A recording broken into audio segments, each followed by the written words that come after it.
नमस्कार दोस्तों, मैं हूं आपका दोस्त वीर बहादुर चौहान वीरू और आप हैं इस समय हमारे ऑफिशियल चैनल पे। ये जो मंदिर दिख रहा है ये हमारे गाजीपुर जनपद की एक महत्वपूर्ण सांस्कृतिक धरोहर है। लगभग 200 साल पहले शिवव्रत लाल जायसवाल जी ने जो बहुत ही धर्म प्रेमी थे, धर्मप्रिय थे, उन्होंने इसका निर्माण करवाया। परहित सरिस धर्म नहीं भाई, पर पीड़ा सम नहीं अधिमाई। यानी ठीक इसी सूक्ति से जुड़ा हुआ एक कहानी है और इसी सूक्ति से जुड़ी हुई कई कहानियां हैं इस मंदिर के विषय में। इस मंदिर के निर्माण की आधारशिला ही यही है कि परहित सरस धर्म नहीं भाई, पर पीड़ा सम नहीं अधमाई।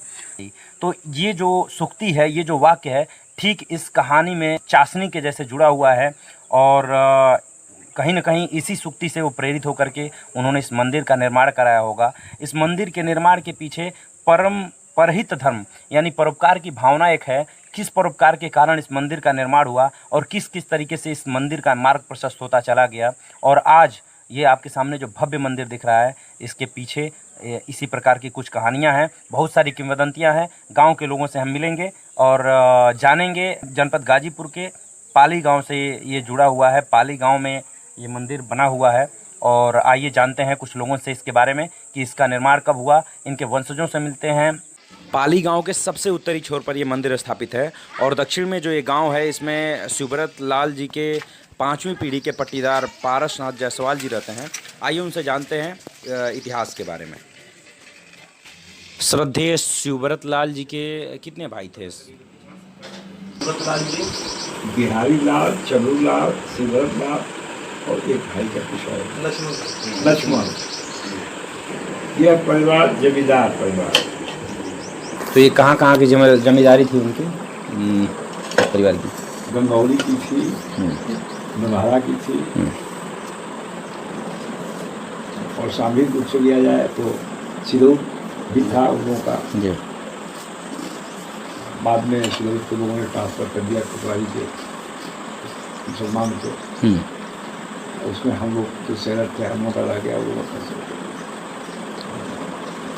आकर तक एक मौजा था हंसराजपुर के पास। तो मंदिर बनाने की जैसे प्रक्रिया का प्रेरणा कहाँ से मिला? कैसे उन्होंने मंदिर बनवाया? क्या है इस पर कुछ किंवदंती है या कुछ जानकारी है तो इस विषय पर जानना चाह रहे थे हम। हाँ, बता सकता हूँ। इस संबंध में तथाकथित एक वार्ता चलती है जी। एक ब्राह्मण को मौत की सजा हुई जी। अंग्रेज एक जज था गाजीपुर में, उसने दिया जी। बाद में काफ़ी वकीलों के सिफारिश पर ब्राह्मण को मौत की सज़ा को आप परिवर्तित कर दें या इसको माफ़ कर दें। एक पिटीशन पड़ा था तो उसने ये कहा कि अगर ब्राह्मण के, दूसरी वजह यह था कि ब्राह्मण के साथ एक बछिया थी जी। बछिया ब्राह्मण का साथ नहीं छोड़ रही थी जी। वह एक अद्भुत कथा थी कि ब्राह्मण अगर जेल में जाता है तो बछिया दान दीजिए। तो हिंदू धर्म की आस्था में ब्राह्मण भी आते हैं, बछिया भी आती हैं। अंग्रेज जज ने यह कहा इसके समान मुद्रा अगर कोई दे दे खजाने में, अंग्रेजों को तो खजाना भरना होता है, तो हम इस पर विचार कर सकते हैं। तो इसकी जुर्गी हुई। हम लोग की एक मकान थी गाजीपुर में झंडा तर डी, ये शुरू में आप चलते हैं तो झंडा तर पड़ता है, नवाबगंज के पास झंडा तर। तो वहाँ अनाउंसमेंट उन्होंने सुना शिवव्रत लाल ने, उन्होंने साहस बनाया और जा करके कहा कि हम देने को तैयार हैं। उस जमाने में पेपर मनी नहीं थी, मेटल कॉइन था। तो उतना वो ले जा करके तौलने को वहाँ रख दिए, वजन चुका। उन्होंने उसको सपोर्ट किया खजाने में। अंग्रेज जज ने रिहा कर दिया दोनों को। अब उसके बाद बताया जाता है कि कुछ धन उसमें बच गया था तो उसको कहीं खर्च नहीं करना चाह रहे थे अपने निजी जीवन में। नहीं जी। बाद में किसी प्रक्रिया के तहत वह धन पुनः हमको लौटा दिया गया। अब यह अंग्रेजों की मर्जी थी जी। वो धन जब देने को इनको हुआ तो कहा कि हम इसको तो दान कर चुके हैं ब्राह्मण के नाम पर, हम घर नहीं ले जाएंगे जी। तो बेर बिहारी के पोखरा पर वहाँ अपनी छावनी थी उन लोगों की। एक शिव मंदिर बना हुआ है जी। वहाँ उन्होंने निर्माण कराना शुरू किया, लेकिन धन अपार था। रहते लोग पाली में थे, छावनियाँ अलग अलग थी। तो यहाँ के लोगों ने कहा कि उस धन का उपयोग क्यों न पाली में किया जाए और आप मंदिर यहाँ बनवाइए। उस पर वो राजी हो गए, लेकिन इनकी एक शर्त लगी कि पाली में हमारी ज़मीन नहीं है। तो 4 बीघा ज़मीन यहाँ पर मिली, तो गांव के जमींदारों द्वारा, तो विभिन्न जमींदारों द्वारा। तो जो जिला प्रशासन था वो अंग्रेजों का, तो उन्होंने निर्देशित किया होगा यहाँ के जमींदारों को? नहीं, कुछ नहीं, जमींदारों ने ही मांग की, जमींदारों ने मांग की कि आप का जन्म स्थान पाली में है, पाली में मंदिर बनवाइए। तो वहाँ चूंकि नींव पड़ चुकी थी तो शिवालय बना दिया गया। और यहाँ पर वेद बिहारी पोखरा की बात कर रहे हैं, वेद बिहारी पोखरा की, और शेष धन को ला करके 4 बीघा जमीन जब जमींदारों द्वारा दी गई मंदिर निर्माण के लिए, तो शेष धन से यहाँ पंच मंदिर का निर्माण हुआ, जिसमें मुख्य रूप से जगन्नाथ धाम पुरी के पैटर्न पर यहाँ का राजस्थानी पत्थरों से मंदिर बना। मूर्ति जो है कृष्ण की, राधा की और उनकी बहन की रखी गई। बाद में तो बहुत इतिहास बना, मूर्ति चोरी हो गई। अब तो रामकृष्ण की ही केवल कृष्ण और राधा की ही मूर्ति है। अच्छा, सुनते हैं कि भगवान राम के लिए भी कोई स्थान बनाया गया था मूर्ति के लिए, और उसमें अभी तक स्थापित नहीं हो पाया। हाँ, ऊपर के मंजिल में स्थान बना हुआ आज भी दर्शित है, लेकिन धनाभाव के कारण या उनके मृत्यु मध्य में हो जाने के कारण वह कार्य भाइयों ने पूरा नहीं करा। उसके बाद उनके वंशज कहाँ चले गए? जैसे वंशजों के बारे में बता रहा हूँ जी। आप न कहीं गए, वो अपने जगह पर है जी। छावनी जो गंगौली में थी जी, गंगौली में भी एक मकान थी, खजुआ में छावनी थी, दोनों सटा हुआ है। वहाँ एक वंशावली उसमें से आबाद हो गई, और दूसरी इलाहाबाद में वहाँ 100 कई बीघा जमीन उन लोगों को मुफ्त ननिहाल में मिल गई थी जी। तो जाके इलाहाबाद रहने लगी। वो गरीब चंद के नाम से परिवार था। गरीब चंद में 2 शाखाएँ थी, एक शाखा यहाँ रह गई और एक शाखा वहाँ जाकर इलाहाबाद में रहने लगी। देख रेख लोग करते थे। जमींदारी एवोल्यूशन के पहले मंदिर के नाम से कुछ संचित जमीन सुपुर्द की गई थी, जिसके आय से पूजा पाठ चलता था। उनका देहांत के बाद से जमींदारी प्रथा परिवार में आई कि हाँ वहीं से समाप्त हो गई? जमींदारी तो नेचुरली जिसके नाम से विराम हुई होगी, उसके वंशावली को होती गई। तो वंशावली लंबी चौड़ी थी, जिसका जैसे नाम जमींदारी जिसके नाम से विराम हुई तो उसका ट्रांसफर होता गया, उन लोगों का भी हुआ। आज भी परिवार लोग हैं। ठीक है, अब तो फिर मंदिर के पास अब हम लोग चलेंगे, वहाँ का आंकड़ा जुटाएंगे कैसे कैसे क्या है, फिर नक्काशी किस तरह से हुई थी, फिर उसका चूर्ण क्या हुआ था, ये सारा राजस्थानी पैटर्न पर बना हुआ है। 56 खम्भों पर आधारित मंदिर है। वहाँ पुजारी एक साधु हैं, अयोध्या के आकर के रहते हैं, वही काफ़ी अच्छा। अच्छा, साधुओं का इतिहास क्या है इसमें? कुछ साधु भी रहे क्या? नहीं, साधु तो कोई नहीं रहा। जो भी रहा इम्प्लाइज बन करके पुजारी रहा। सबके सहयोग से चलता है, कुछ परिवार का भी सहयोग है, सबका सहयोग है। इस तरह से इसका कार्य चल रहा है। अयोध्या के पुजारी भी तो वही इतिहास पूछ रहे थे, पुजारी का कितना इतिहास है, मतलब कितने पुजारी तब से अब तक ऐसा करते हैं? अरे भाई, हमारे पीरियड का जो मैं बता सकता हूँ, बड़िहार के पुजारी रहते थे काफ़ी समय तक, मेरे बचपन में। उसके बाद गांव के पुजारी एक परिवार है, शिवराम पाणे, शिवनाथ पाणे का, वो रहे बहुत दिन तक। उसके बाद एक और परिवार था, वो परिवार अंत तक रहा। लेकिन जब से इन लोगों के समय में मंदिर की दुर्दशा होती गई, मंदिर की प्रॉपर्टी क्षीण होती गई, किसी ने उसमें मतलब संवर्धन नहीं किया, बढ़ाया नहीं। मंदिर जब अंतोगत्वा पूजन विधि बंद होने के कगार पर आ गया, तो गांव के सहयोग से और भगवान की इच्छा, गुरु जी की इच्छा, एक साधु जगह में आए हुए थे। उन्होंने यहाँ की दुर्दशा देख करके अयोध्यावास की जगह पर यहाँ अपना वास ले लिया, और काफ़ी अच्छे तरीके से मंदिर को एक नया जीवन देते हुए वाटिका से लगाया पेड़ पौधे, और मंदिर की सारी ये उनकी महानता कही जा सकती है, क्योंकि अयोध्या में ऐसे भी उनकी व्यवस्था दुरुस्त रहती रही काफी अच्छी। यहाँ अकेले आकर के एकांत में यहाँ बहुत सारे लोग सपोर्ट भी नहीं करते। बाजट थे, काफी उनकी आए थी, लेकिन उन्होंने सोचा कि यहाँ उधार जरूरी है। वैसे बीच में मैं बता दूँ कि अभी 2.5 लाख रुपये का सहयोग जो इलाहाबाद रहते हैं उन लोगों ने दिया है, जिससे मंदिर के ऊपर छत जो चू रही थी उसकी मरम्मत हुई है। अब भी संभवतः बांस बल्ली कुछ आपको दिखाई देगी। अभी ये नया कार्य हुआ है और बीच बीच में जब भी कहाँ कोई जरूरत रही है वहाँ सहयोग गांव के द्वारा दिया जाता है। अनाज वगैरह संचय करके या रुपया मदद या वहाँ के दान पत्र में दिए जाते हैं, कुछ जाते रहते हैं। तो देखिए इस तरह का इतिहास है। जब भी कोई अच्छा कार्य स्थान या कोई मंदिर या कोई भी कोई अच्छा किंवदंती बनता है तो उसके साथ कई कृतियाँ, कई लोगों के अच्छे अच्छे कर्तव्य महानताएं जुड़ती चली जाती हैं।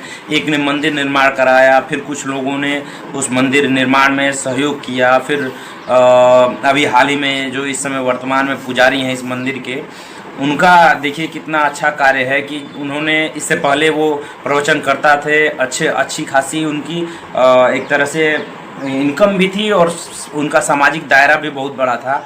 और अयोध्या जैसे स्थान से छोड़ करके, और वो हमारे ऐसे मैं आपको दिखाऊंगा वो स्थान, उस स्थान पर आए और रहे। आज तक पूजा अनवर तो जारी है उनके यहाँ। वहाँ चाहे संख्या 2 या 4 से ज़्यादा हो या न हो, करते हैं। और तो इस तरह से बहुत सारी चीज़ें अभी क्षण करानी बाकी हैं। हम लोग चलेंगे और मंदिर के पास और आसपास और उसकी परिस्थितियों को जानेंगे कि कैसे उसका नक्काशी, कैसे उसका निर्माण हुआ और किन किन लोगों का योगदान रहा, उनकी क्या क्या और किंवदंतियाँ हैं जो जनता में प्रचलित हैं। इन सब के लिए चलते हैं हम लोग मंदिर के पास।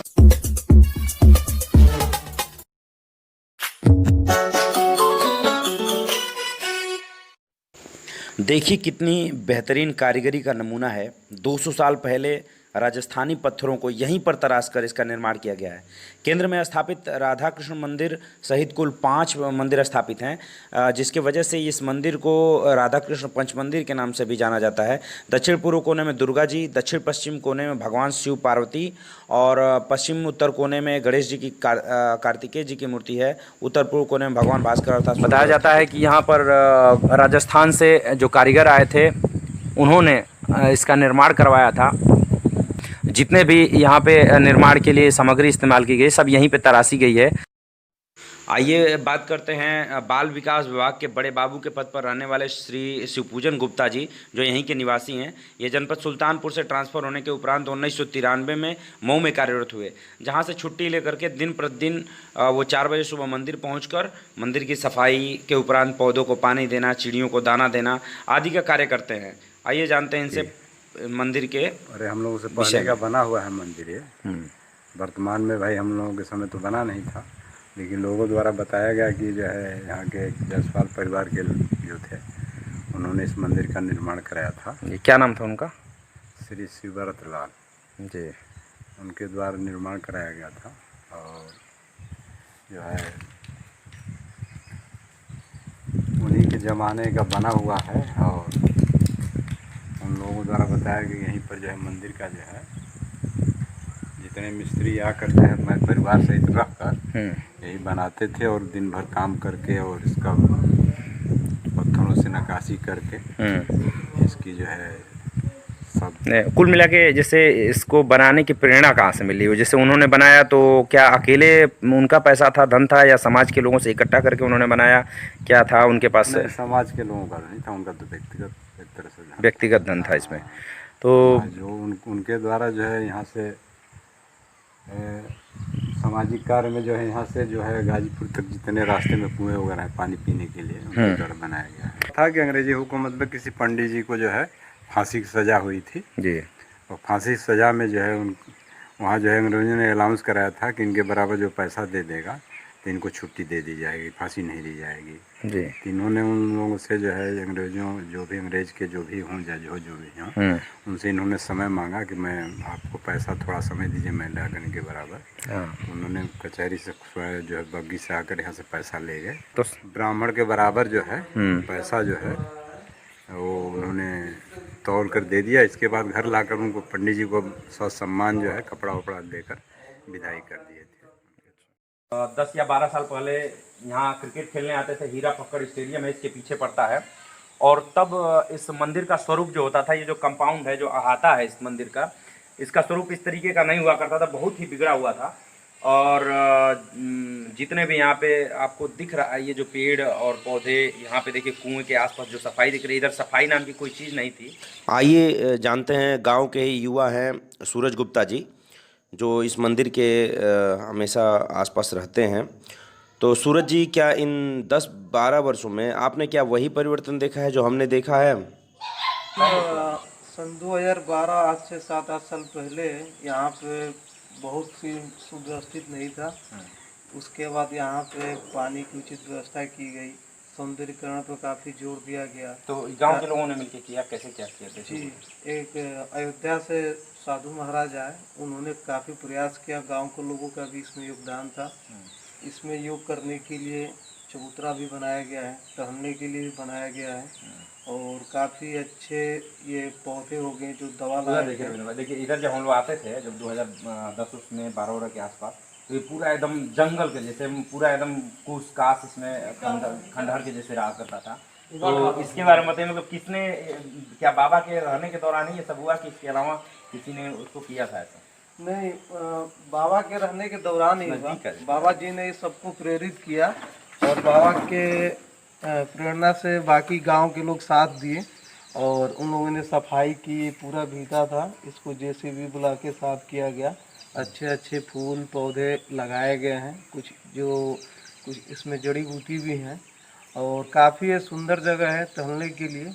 आगे भी कई योजनाएं हैं, ये सोलर हैंड पंप भी लगा है और आगे ये पुस्तकालय वगैरह पढ़ने के लिए जो बुजुर्ग लोग हैं उनके लिए, और एक नवीन आगे भी इसको परिष्कृत किया जा रहा है कि ताकि इससे जितना भी जनहित के कार्य किए जा सके सब कराया जा सके। कुछ समय था ये मंदिर जो पतन की तरफ था, लेकिन धीरे धीरे अब जब से बाबा आए हैं, गांव के लोग जागरूक हुए हैं, उत्थान की तरफ है और आने वाले समय में ये ज्ञान की एक गंगा यहाँ से अब कहेंगे तो बहेगी।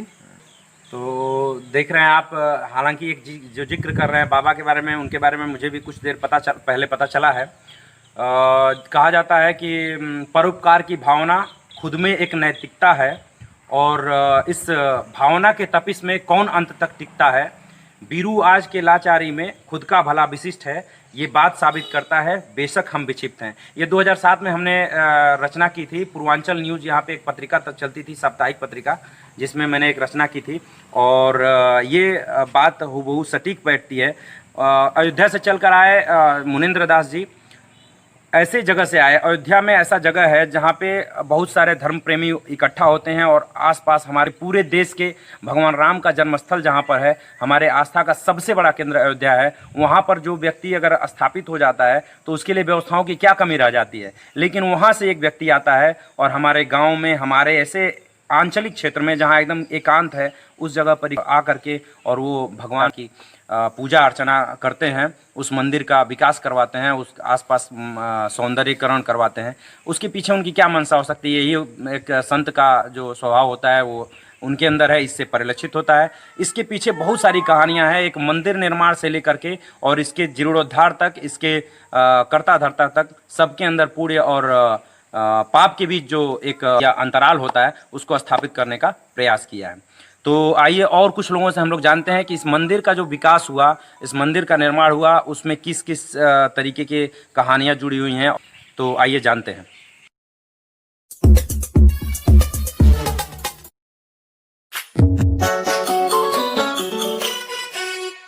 आइए जानते हैं बाबा से कि आखिर आप कब से यहाँ पर आए। तो बाबा, जैसे आपका पदार्पण इस क्षेत्र में कब हुआ? इस मंदिर को कैसे जाने आप, कैसे इससे परिचित हुए और कैसे आपने यहाँ पे पदार्पण हुआ? आपने अच्छा प्रश्न किया। असल में मैं पहली बार यहाँ 2011 में इस गांव में यज्ञ हुई थी, रूप में बुलाया गया था वक्ता के रूप में। तो इसी मंदिर के तो नहीं, लक्ष्य तो में- ये राजनारायण स्कूल है एक, वहाँ फील्ड में जो है यज्ञ हुआ था, जी तो उसी में बुलाया गया था। 4 वक्ता हम लोग आए थे। 4 वक्ताओं में एक लेडी थी, 2 जेंट्स थे हम लोग, तीन लोग थे जेंट्स।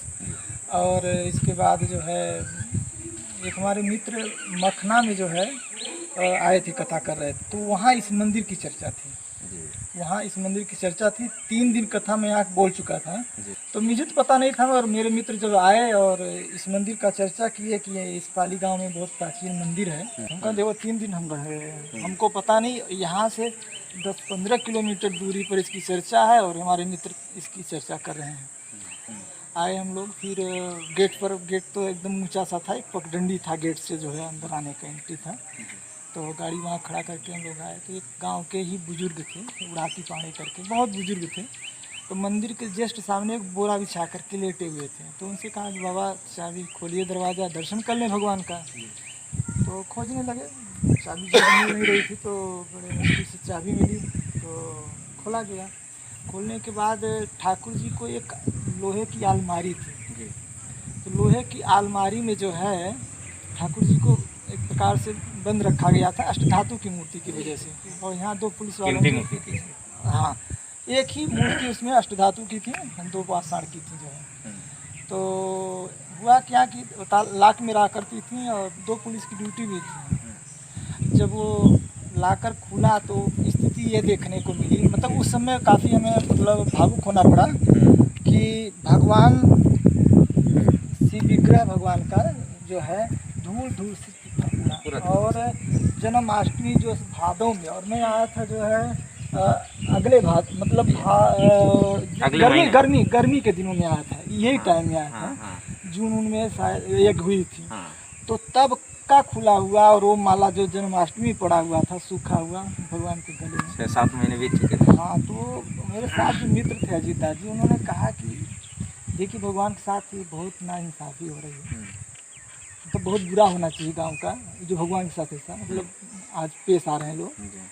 तो हम लोग ये चर्चा करते हुए यहाँ से चले गए, फिर मखना गए, वहाँ भी एक घंटा हम लोग कथा बोले, कथा करके फिर वापस गाड़ी से पहुँचाए। तो यहाँ जो प्रवचन हमारा लोगों का नृत्य का था रात में, तो ये हुआ। इसके बाद उसी कथा के दौर में ये हुआ कि हम लोग बरसात के दिनों में खाली होते हैं थोड़ा जो है, तो खाली होते हैं तो 10-5 दिन का टाइम हम इस पाली के लिए देंगे, इस मंदिर के लिए, और लोगों को जागरूक करेंगे कि भाई जब मंदिर है तो मंदिर में पूजा होना चाहिए। और क्या इतना मेहनत से किसी ने बनाया। हाँ, और खंडित मूर्ति हो चुकी थी जो है, तो कहे चलो 10-5 दिन का हम टाइम देंगे। तो यहाँ फिर आना हुआ 2012 में, 11 के लास्ट 12 में भादों में, वो नहीं, पहला सोमवार ही था सावन का। उस दिन फिर हम लोग जो है मंदिर का साफ सफाई बहुत ज़्यादा, मतलब जो प्रकार से ऐसा था, बहुत ज़्यादा कचरा था, मतलब दूध दही, और जो भगवान के सामने गरुड़ जी हैं वहाँ पर बहुत ज़्यादा कीचड़, सब जहाँ तहाँ अस्त व्यस्त जैसी बातें थी जो है। और वो मंदिर जो मेन मंदिर था बंद पड़ा था। वो मंदिर बंद होकर के वो चाबी यहाँ से 15 किलोमीटर खजुआ गाँव है, वो चाबी वहाँ पहुँचा दी गई थी। तो चाबी कोई विवाद था क्या मंदिर का लेके? नहीं, कोई विवाद नहीं था। विवाद ये था कि अब पुजारी जो बुजुर्ग थे, जब मैं रिटर्न आया सावन में, तो वो बहुत अस्वस्थ हो चुके थे, बीमार हो चुके थे, तो अब इसी गांव के थे, तो घर चले गए थे। और वो चाबी यहाँ से बंद होकर के सुरक्षा के लिए वो चाबी यहाँ चली गई थी, मंदिर पूरी तरह से बंद हो गया था। तो बंद होने के बाद फिर हम लोग चाबी मंगाए, और फिर इसके बाद जो है मंदिर खोला गया। तो अब जानते हैं बहुत दिनों के बाद जब मंदिर खुलता है तो वहाँ तमाम झाले और जो धूल मिट्टी सब जो है साफ किया गया। मंदिर मतलब कोई मूर्ति सही नहीं थी, अगर देख लिया जाए तो गरुड़ जी और जो है सूर्य भगवान की 2 मूर्ति थी जो खंडित नहीं थी, बाकी सारी मूर्तियाँ खंडित थी, अस्त व्यस्त थी। जो अष्टधातु की मूर्ति थी वो भी जो है आपकी, अच्छा, इस स्वतः खंडित होने का क्या मतलब? स्वतः खंडित हो गई थी? नहीं, ऐसा है, वो जो बुजुर्ग पंडित जी थे हावड़ा की, वो बताते हैं कि एक बिलार अंदर चला गया था, वो अलमारी जो बनी थी, और उसके गिर गई, और उनके आवाज़ बहुत आई थी। बताते हैं गाँव के लोग कि जब मूर्ति गिरी थी तो बहुत ज़्यादा जैसे तो बम फटता है ऐसी आवाज़ आई थी लोगों के बताने के हिसाब से, और वो खंडित हो गई और वो अष्ट धातु की थी, तो चोरी हुई थी, बरामद हो करके फिर वो मतलब रखी गई थी अलमारी में तिजोरी, जो स्वर्णकार जो है रखते हैं तिजोरी, उस टाइप की तिजोरी अभी भी वो है वर्तमान में। तो और वो मूर्ति फिर साइट में करा करके फिर 15 दिन बाद हम लोगों ने मतलब कथा वगैरह चालू किए, लोगों से सहमत जनाए और लोग तैयार हुए। वही प्राण प्रतिष्ठा होनी चाहिए, तो प्राण प्रतिष्ठा में मतलब उसमें द्रव्य की ज़रूरत है, तो कुछ लोगों से बबलू राय, रामाशीष राय से बात किए कि मतलब कुछ सहयोग करिए, मूर्ति कम से कम आ जाए। तो मूर्ति के लिए लोग तैयार हो गए, तो गांव में कुछ चंदा हो गया, फिर और लोगों को बुला के कथा प्रवचन यज्ञ हुआ, यज्ञ के बाद प्राण प्रतिष्ठा हुआ। फिर ये हुआ कि हमको चलना चाहिए अयोध्या, फिर लोगों का हुआ और मेरे भी है कि प्राण प्रतिष्ठा कराए, भी कोई व्यवस्था नहीं, भगवान का भोग कौन लगाएगा, कहाँ कैसे क्या होगा, चलो थोड़ा 2-10 दिन और रुक जाते हैं। ऐसे रुकते रुकते तो 3 महीना तो कथा ही चलती रही। हमारे मित्र दामोदर दास, अजीत दास और त्रिभुवन दास, हनुमान दास जी वगैरह एक सब कथा अपने सर्कल में थे, कथाकार थे। आप ये तक दिलचस्प कहानी बता रहे हैं, आपकी कहानी अलग अलग हो गई कि आप यहाँ मजबूर भी हुए और भगवान को देख के भी मजबूर हुए कि उनका कैसे सेवा होगा। तो कथा के हिसाब से वो लोग 3.5 महीना तक उसी बीच में फिर इन्वर्टर वगैरह जिससे मंगवाया गया व्यवस्था धीरे धीरे, और फिर इसके बाद 3.5 महीने होने के बाद फिर ये हुआ कि चलो और रुक जाते हैं। फिर इधर शौचालय बनाया गया कोने में, पश्चिम और दक्षिण के कोने में, इधर साइड में जो है पाउंडी के कोने में आया, इधर करा दिए। और एक भीटा था, मतलब वो उसमें दिन भर जेबीसी चली और फिर खड़ी थी रात में, यहाँ तो दिवाकर राय की जेबीसी आई थी, और उससे जो है फिर आपका यहाँ ये जो है देखिए अभी आम है, सारे आम हैं, ये आम सब नए लगाए हैं और लाइनिंग से ये सब आप ही लगवाए हैं? हाँ, सब लाइनिंग से हैं। ये आम सब जो है आपके देखने में भी आ रहे हैं, अच्छे से फरे हैं। एक हिमसागर है और काफी टेस्टी भी है। अच्छा। और तीनों चारों जो चौसा है तो ये तो हम पहले ही देखे थे, एकदम जंगल था, झाड़ झंखार था, यहाँ पे चलने लगा, हम लोग चल रहे, तो अजीब हो गया यहाँ चलने लगे। हम लोग जब पहली बार यहाँ रास्ता बनाए थे ये जो है कटहल के पास, तो बहुत खुशी मिली थी कि हम लोग एक रास्ता बना लिया, रास्ता आने का बना लिए, इसकी खुशी हो गई थी हम लोगों की। यहाँ इतना ज्यादा मतलब दिन में शाही और सियार होते हैं ना, वो मतलब दिन दहाड़े होते थे, बैठे रहते थे वहाँ मंदिर में, डांट दो जंगल में चले गए, उनके रहने का स्थान हाँ, ये सब था जो है। और बहुत जहरीले सांप इसमें रहते थे, बहुत ज्यादा, कोई जल्दी आते नहीं थे। अच्छा, थोड़ा सा यहाँ उपद्रवी टाइप के लोग भी जो है अपना मतलब डेरा सा बना रखे थे जो है। तो संघर्ष तो काफी पड़ा मेरे को जो है, और मेरे को 8 साल हो गया, तो मैं लॉकडाउन में ही जी रहा हूँ। आज 2 महीना 3 महीना लोग उब रहे हैं, मैं तो बाउंड्री की बाहर भी नहीं जाता हूँ जल्दी। जरा इधर दिखाइए, इधर दिखाइए, ये जो दिख रहा है सब चारों तरफ दिख रहा है, ये जो सुंदरीकरण आपको दिख रहा है खूबसूरत, देखिए खेती भी यहाँ पे जो हो रही है, ये बाबा के आने के बाद अच्छे से शुरुआत हुई थी। और आपको देखिए सारे पेड़ जो फलदार पेड़ है या अन्य पेड़ है, ये सभी बाबा का लगाया हुआ है, यहाँ खूबसूरत आपको दिख रहा है, तो ये बाबा की देन है। हाँ, तो फिर बात ये आई कि जो है अब धीरे धीरे मतलब अब रहने के बाद अब यही हुआ कि भाई कुछ होना चाहिए, नहीं तो हम लोग कहते हैं महाराज जी कैसे आप रह जाते हैं। लोगों की आदत है, अगर भगवान है तो भगवान के साथ हम जंगल में या कैसी भी स्थिति में जी सकते हैं, कोई हमको दिक्कत नहीं है। तो हम 8 साल से लॉकडाउन में हैं, आज 2 महीना 3 महीना में लोग ऊब जा रहे हैं, और एक तरह से लॉकडाउन है आपके लिए। हाँ, परेशान हो जाते हैं, मगर मैं 8 साल से जी रहा हूँ ये जीवन।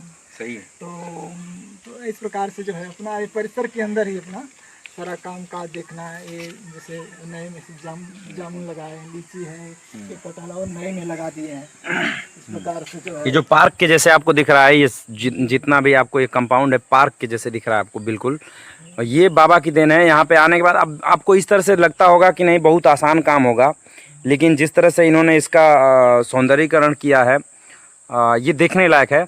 और मंदिर की खूबसूरती मैं अभी कुछ देर में आपको एकदम जूम करके नज़दीक से दिखाऊंगा कि क्या इस मंदिर में नक्काशी किस तरह से किया गया, कितना प्रेरणा से समझिए कि अगर किसी के पास संपत्ति हो तो उससे सब कुछ नहीं बनाया जा सकता। जब तक कोई व्यक्ति किसी चीज़ से प्रेरित ना हो कुछ भी नहीं कर सकता। अभी देखिए इसके देखा देखी हम जो कह सकते हैं स्थानीय भाषा में बोला जाता है, तो उसके देखा देखी भी यहाँ एक चर्चा आता है कि ये जो मंदिर है पीछे आपको दिखाई दे रहा है, इसके हाथे के बाहर जो है ये मंदिर भी किसी ने निर्माण करवाया था। तो ये प्रतिस्पर्धा में किया गया था, लेकिन ये अच्छी प्रतिस्पर्धा कही जाएगी।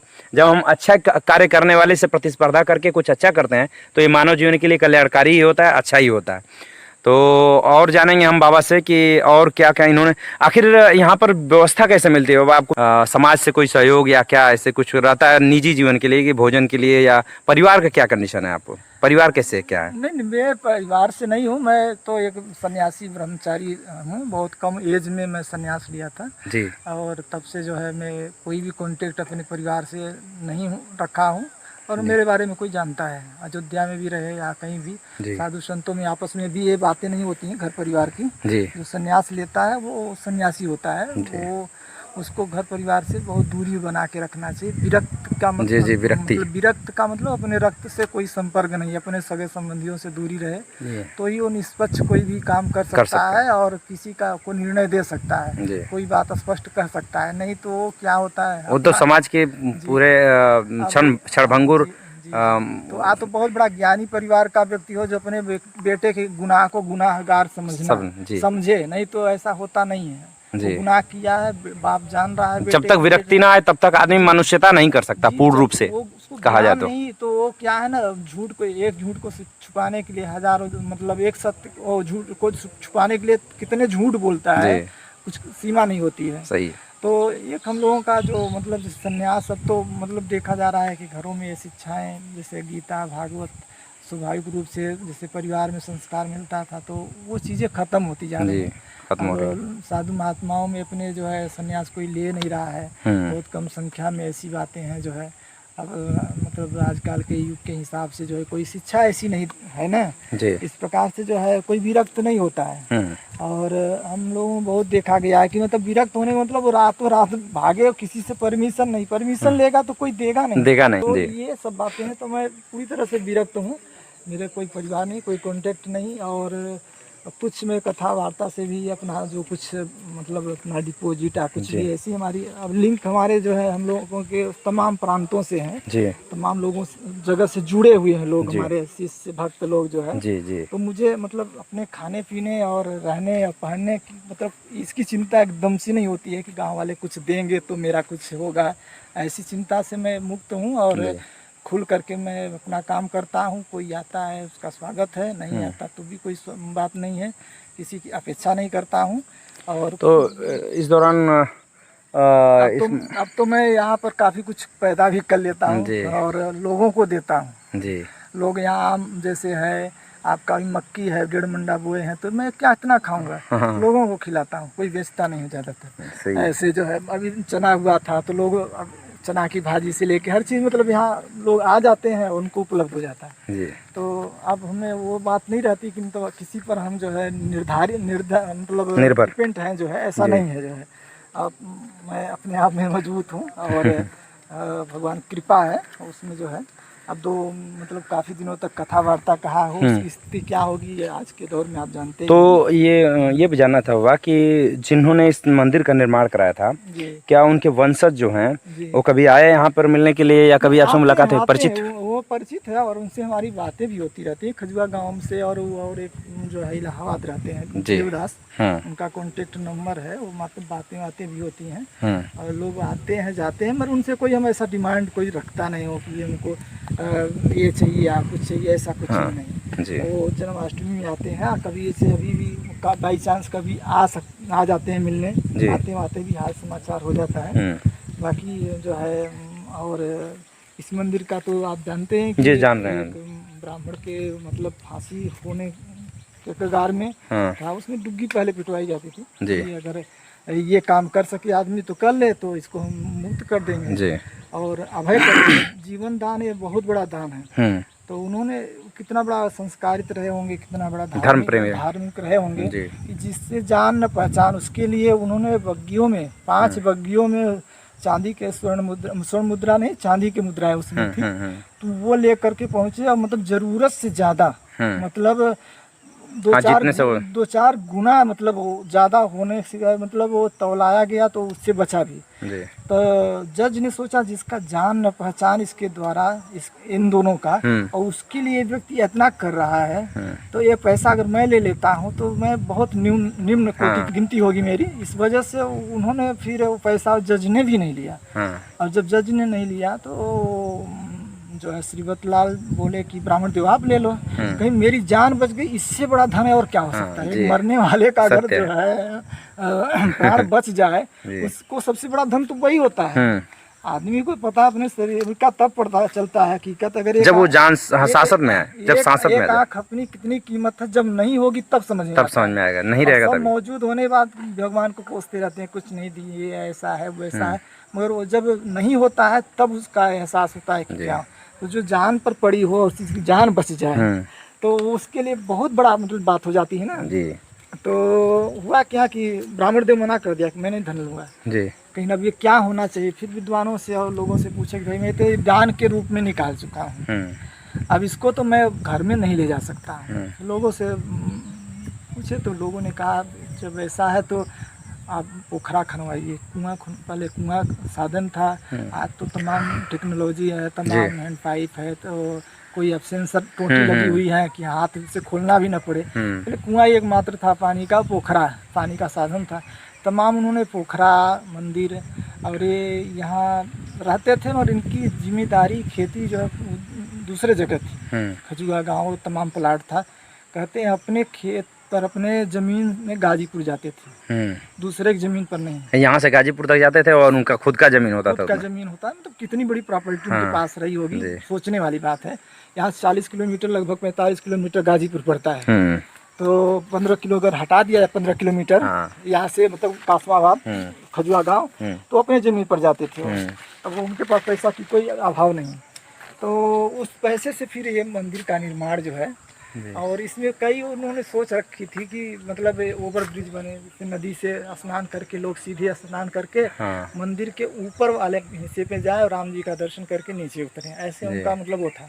मगर भगवान को कुछ और भी मंजूर था कि वो उनकी तबीयत बिगड़ी और जल्दी में मतलब वो और अच्छा से मतलब इसको और अच्छा करते, मगर संजोग ऐसा था एक्सपायर कर गया। भगवान ने मतलब उतने दिन को लिए भेजे थे, तो जल्दी में प्राण प्रतिष्ठा करा के और वो अपने भगवत धाम को चले गए, क्योंकि बहुत बड़ा समय नहीं देते भगवान जो है अपने भक्तों को अपने पास में ही रखना चाहते हैं। तो उन्होंने भगवत धाम को प्राप्त किए और जो है मंदिर फिर उस स्थिति में उतने में ही वो सिमट के रह गया। जी, जो अन्य उस पे जोड़ने वाले थे फिर उसको उसमें विकास कर कुछ भी इस पे भी विकास नाम का कोई भी चीज़ जो है मंदिर में कोई भी नहीं हुआ। जो उन्होंने करके चले गए वही रहा। बाद में लोग था चूना उना पोत करके और इसको जो है मतलब पत्थर को भी डैमेज किए। उसको मतलब ना समझी कह सकते हैं, मतलब नहीं जानकारी की वजह से पत्थर में तो चूना लगता ही नहीं है। उसकी पॉलिश होती है, उसको सुंदरता बनाए रखना है, ये सब एडवांस लोग ऐसे नहीं थे। लोग जो है चूना लगा दिया, सोचे कि अच्छा लगे, नहीं समझ पाए होंगे। हाँ, तो थोड़ा सा डैमेज भी हो गया है। यार जब मैं आया तो स्थिति ऐसी थी कि मतलब अत्तर थी, मंदिर बंद पड़ा हुआ था पूरी तरह से, और स्थिति ये थी कि डामाडोल थी कि अब इसके बाद जो है इसमें भैंस गोरू कुछ बंधेंगी और ये पूरी तरह से खत्म हो ये पूरा अंतिम समय में था आपने। जी अपने रूप में था, जो है कि मतलब जैसे होता ना एक निचला स्थल पहुंचाना, तो बिगड़ने का स्वरूप पूरा जो है। तो ठाकुर जी की प्रेरणा आया, तो पता नहीं कैसे क्या है, हम यहाँ के कुछ अन्न जल खाए होंगे नहीं, मैं खुद हैरान हूँ कि यहाँ कैसे मैं रह गया जब इतने मतलब समस्याओं के साथ जो है जी, इतनी समस्याओं के बावजूद वहाँ जहाँ अयोध्या में आपको कुछ न कुछ अच्छी सुविधा मिलती रही होगी। जो रूम में मेरे जो है मक्खी और मच्छर नहीं जा सकते। मतलब कहना चाहिए साधु हर माहौल में जी लेता है, उसके साथ कोई ऐसी बात नहीं है। तो हमने बहुत मतलब पहले जैसे विभूति रवाते थे, कपड़े भी नहीं पहनते थे, मतलब कई प्रकार की स्थितियाँ जीवन जिया हूँ, इसलिए हमें मतलब हर जीवन जी सकते हैं हम, कोई भी स्थिति से हम निपट सकते हैं। हमें ये नहीं लगता कि मैं कैसे जी लूँगा। और एक कुआं है, प्राचीन कुआं है, बहुत अभी भी इसमें पानी है। और ये सुखड़ी चूना से बना हुआ, आज देखिए कितना ठोस हर चीज़ जो है। जी, ये सीमेंट आज के सीमेंट से भी ठोस है, क्योंकि आज के सीमेंट का बना होता तो अभी फिर ये जीड़ सीड़ की स्थिति में होता उतने साल के बाद। ये कितने साल पहले बना होगा? अब जब का मंदिर है तब का तभी ये के है। समय का है। हाँ, अब मिनिमम मान के चलिए 250 वर्ष लमसम मान के चलिए जो है। ये देखिए, हाँ, तो इसमें अभी छीन भी है, थोड़ी मारी आप तो चिंगारी फेंकेगी, इतना ठोस चीज़ है जो है। इसमें भी पानी है, एक बार मैंने इसको साफ करवाया था, पानी निकलवाया था जो है, तो अब तो बार बार नहीं निकाला जा सकता है क्योंकि साधन तमाम दूसरे हो चुके हैं। ये जगह जो है मतलब 4-5 बीघा के अंतर्गत है ये बावली जो है। वीडियो आपको पसंद आया हो तो लाइक करें, और अगर आप चैनल पर नए हैं तो सब्सक्राइब कर लीजिए, ताकि ढेर सारे अच्छे अच्छे वीडियोस आपको मिलते रहें।